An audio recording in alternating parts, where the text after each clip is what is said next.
Les princesses, bonjour. Alors, je voudrais vous parler de la Parasha Vayakel. C'est le Shabbat de la Parashat HaChodesh. C'est exceptionnellement que je vais vous faire une sira aujourd'hui qui nous concerne, nous les femmes. Alors que l'on sache, pour rappel, Rashi nous explique ou nous éclaire chaque chose qui ne sont pas évidentes dans le texte. Et si Rashi ne l'explique pas, c'est soit que c'est évident, soit que Rashi l'a déjà expliqué. Dans nos parachiotes, Vayakel et Pécoudé, qu'on va lire la semaine prochaine, Bezrat Hashem, il y a plusieurs sujets qu'on ne comprend pas dans le sens propre du texte. Aujourd'hui, on va voir ensemble, on va traiter une question.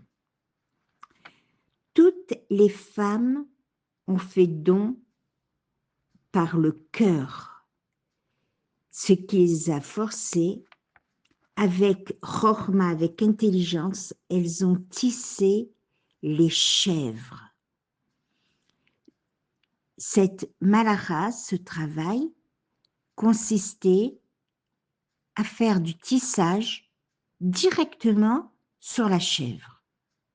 Et c'est de ça qu'on va parler aujourd'hui.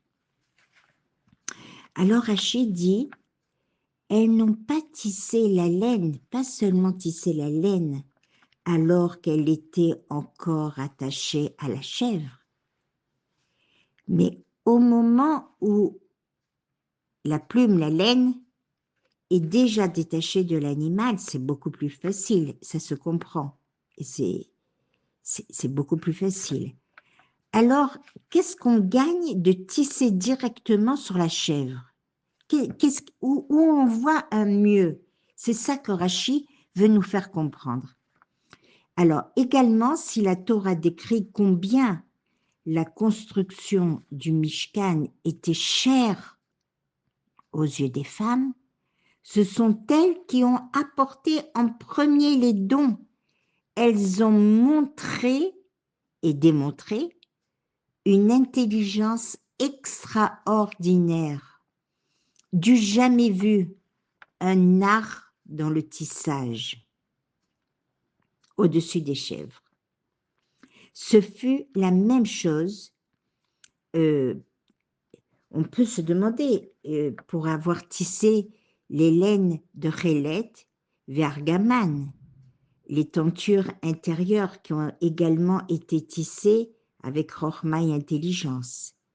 Toute femme avec Chochma, mais elles n'ont pas tissé directement sur les moutons, elles. Alors pourquoi sur les chèvres, oui, et sur les moutons, non? Alors peut-être c'était impossible sur les moutons. La tenture en premier, elles ont amené les tentures en premier et après seulement les poutres. C'est-à-dire que tout était amené, tout l'intérieur. C'est comme si on vous demandait d'acheter des rideaux avant de construire la maison. Ça paraît un peu illogique. C'est ça ce que Rashi veut nous faire comprendre. Rashi précise que c'était un art et Rashi emploie le terme de Chochma Yetera. Et il le dit pas seulement une fois, il le dit 3 fois. Avec Chochma, les femmes ont tissé sur les chèvres. Et après seulement, elles ont tondu. Après seulement, on tondait les animaux. Et alors, qu'est-ce qu'on veut nous faire comprendre ici? C'est qu'un don animal est plus important qu'un don végétal. Tant que la laine était accrochée à l'animal, c'était un don animal. À la minute où c'était détaché, ça devient un don végétal. Et que l'on sache que les fils étaient plus durs et plus fins, donc plus durs à tisser. Et donc, tout ça pour la mitzvah que les fils avaient encore, qui étaient encore sur les chèvres, avaient le statut animal. Et les fils, après les avoir, après que la laine de mouton est éteinte en nigmanan,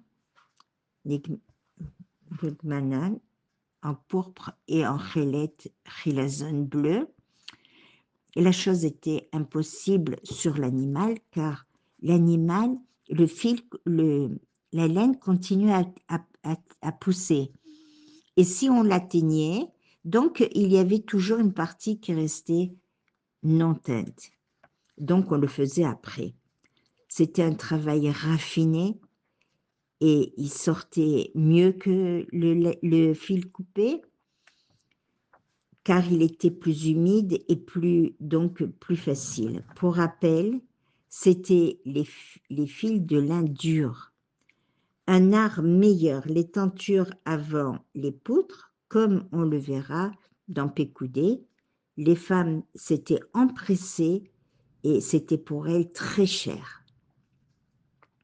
Et elles apportaient aux artisans les hériotes, les tentures, tissages de chèvre. Et le résultat était une merveille. Encore mieux, assez spécifique et extraordinaire. Il y avait plusieurs artisans, donc ils ont fait tout d'un coup. D'après Rachi, on ne construit pas le Beth Amikdash la nuit. Donc, ça devient une mitzvah positive, liée au temps. Donc, les femmes sont exemptées. Les princesses, soyons prêtes, le Mashiach arrive. Alors, on peut se poser la question, comment les femmes avaient le droit de tisser la laine pour la construction du Mishkan, sachant qu'une femme n'est pas préparée à une mitzvah qui n'est pas ordonnée, qui est liée au temps. Alors, la question, les femmes sont astreintes ou exemptées de construire le Mishkan ou le Beth Amikdash. Le Beth Amikdash, c'était pour amener les corbanotes. Et là, les femmes sont astreintes, elles aussi, à participer à construire le Beth Amikdash ou le Mishkan pour les corbanotes. Dans notre cas, au sujet des tentures intérieures du Mishkan, au-dessus directement sur les chèvres, les premières, c'est toutes les femmes qui avaient donc cette intelligence du cœur, qui ont tissé avec chorma, Rachid dit avec omanout, le travail, la malacha. On apprend du Mishkan, c'est important, ces tentures de chèvre avant les poutres. C'était important dans le Mishkan et pas dans le Beth Amikdash. Un don spécial que les hommes n'avaient pas. Et donc, ça créait une demeure pour Akadosh Baruch Hu. Alors, ils utilisaient là où la Shrina va résider. Même si elles n'ont pas reçu l'ordre de faire le tissage, toutes seules, elles ont eu l'idée que ce don doit être utilisé pour le Mishkan d'Hachem et Torerut. Et ça, c'est une leçon pour les générations. De la même manière, le juif doit s'engager dans le travail de faire une demeure pour Hachem, alors il doit pourvoir aux juifs dénudés de mitzvot. Un juif qui souffre de cette faim, donc l'aider à faire des mitzvot. Et après seulement, on s'occupe de nous, de nos besoins personnels. Mais d'abord donner à celui qui est affamé de divrei Torah. D'abord lui donner à manger. Et alors, on aura le mérite également chez nous de ne jamais avoir faim pour du pain, ni de soif pour l'eau, mais seulement pour écouter la Torah d'Hachem. Mashiach. Le Beth Amikdash qui va être construit dans l'exil, chacun va bénéficier de ses dons pour faire une demeure pour Akadosh Baruch Hu. Et maintenant l'histoire. Dov habite le quartier de Mea Sharim à Jérusalem. Il a grandi dans une famille chassidique, traditionnelle, où le judaïsme est pratiqué de façon authentique selon des coutumes spécifiques transmises de génération en génération. À son adolescence, Dov fréquente des jeunes gens dont le judaïsme ressemble plus à un folklore occasionnel qu'à un mode de vie quotidien. Leur influence se fait rapidement sentir. Il ne se rend plus à tous les offices au Beth Knesset, à la synagogue. Il étudie beaucoup moins la Torah. Il aide moins à la maison et se met à traîner dans la rue, à fumer des cigarettes, à boire, à dépenser l'argent de ses parents en jeu d'argent. Et j'en passe. Dov réalise que sa tenue traditionnelle, son chapeau, sa veste noire longue et son talit katan porté sur sa chemise blanche ne correspondent pas à son nouveau mode de vie. Il les remplace par un jeans, des t-shirts colorés et il taille ses longues péotes qui descendent le long de son visage. Tout cela se fait au grand désarroi de ses parents. À l'allure où vont les choses, ils se demandent ce que sera leur fils dans quelques années. Les parents consultent leur rave qui leur dit « Votre fils a 20 ans, démarrez au plus tôt les shidurim, les rencontres en vue d'un mariage. Cette perspective va le freiner dans sa chute. Il souhaitera certainement rencontrer une fille de sa communauté d'origine et il ne pourra plus traîner dans les rues. » Alors les parents hésitent, mais suivent le conseil du rabbin. Et la période des présentations des shidurim commence. Contrairement à leur scepticisme, cette initiative enchante Dov et l'effet recherché a lieu.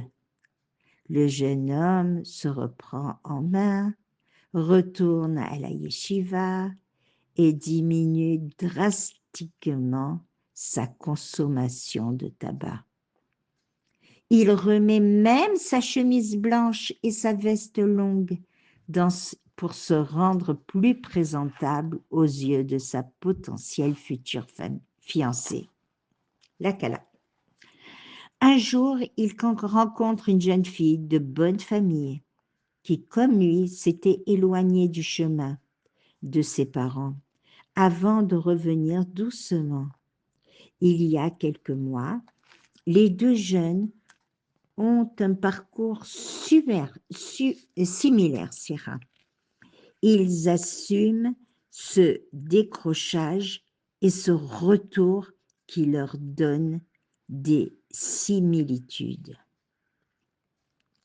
Ils se plaisent et quelques mois plus tard, Mazel Tov, ils se marient. Une nouvelle vie commence pour Dov et sa jeune épouse Aliza, qui s'éloignent progressivement de leur ancien ami pour prendre le chemin d'une vie plus équilibrée dans le Derer HaTorah, dans le chemin de la Torah. Dov continue son retour dans le judaïsme chassidique et achète un jour un magnifique Stremel, le fameux chapeau en fourrure que les Juifs chassidiques portent pour toutes les grandes occasions, comme le Shabbat et les jours de fête. À peine arrivé chez lui, il veut partager la bonne nouvelle avec sa femme. Alors, plein d'enthousiasme, il met le mstramel sur sa tête et lui dit « Alisa, regarde-moi, surprise !» Sa femme ne semble pas vraiment partager son enthousiasme et elle demande avec réprobation « Combien ça t'a coûté ?» Dov, décontenancé par sa réaction négative, répond que le couvre-chef, ce fameux Stremel, lui a coûté 7000 shekels, soit environ 1700 €. Alisa hausse le ton. C'est énorme, non? Dov est choqué. Il va de mauvaise surprise en mauvaise surprise. Le Stremel, c'est un peu la couronne chez nous. Les chassidim, je ressens le besoin de porter pour me rapprocher d'Hachem. Dov, bravo pour ton avancée dans la Torah, mais quand je t'ai connu, tu venais d'arrêter de dépenser ton argent dans des bars et des machines à sous. Aujourd'hui, tu veux que je sois contente parce que tu vas mettre un Stremel, que tu vas mettre un Stremel sur la tête à chaque grande occasion? Désolé, mais non. Je tiens à ce que tu restes avec une kippa, évidemment, mais pas plus. Dov est très contrarié et décide d'aller voir le Rav Shlomo Zalman Auerbach, dont c'était sa Iloula hier. Un immense Rav de la génération passée, décédé en 1995, et dont l'influence reste toujours prégnante actuellement. Dov raconte au géant toute son histoire et conclut ainsi. Maintenant, je ne demande qu'à honorer Hachem avec mon Stremel, mais ma femme refuse et cela me peine beaucoup. Le Rav lui fait un grand sourire, comme il en avait l'habitude. Pardon, je ne comprends pas ta question. Ta femme apprécie ton retour à la Torah, non? Alors range ton Stremel pour le moment et un jour, elle sera d'accord pour que tu le portes. Rav, avec tout mon kavod, avec tout mon respect, comment mettre de côté ce chapeau qui m'a coûté une fortune? En attendant une opportunité incertaine que ma femme l'accepte un jour. Et si je te le rachetais au prix où tu l'as acheté? Je serais bien contente d'en avoir un neuf. Dov est agréablement surpris par cette proposition qu'il accepte. Évidemment qu'il accepte. Quelque temps plus tard, le temps de réunir la somme, le Rav Shlomo Auerbach fait l'acquisition du Stremel. Dov est soulagé et rentre chez lui et sa femme est ravie de la transaction. En revanche, chez le Rav Shlomo Auerbach, on est perplexe. Pourquoi le Rav porte-t-il un nouveau Stremel beaucoup trop grand? Il est inhabituel de voir un Rav aussi incontournable avec un Stremel mal taillé qui descend sur son nez. La réponse du Rav ne se fait pas attendre. et nous donne une leçon de vie.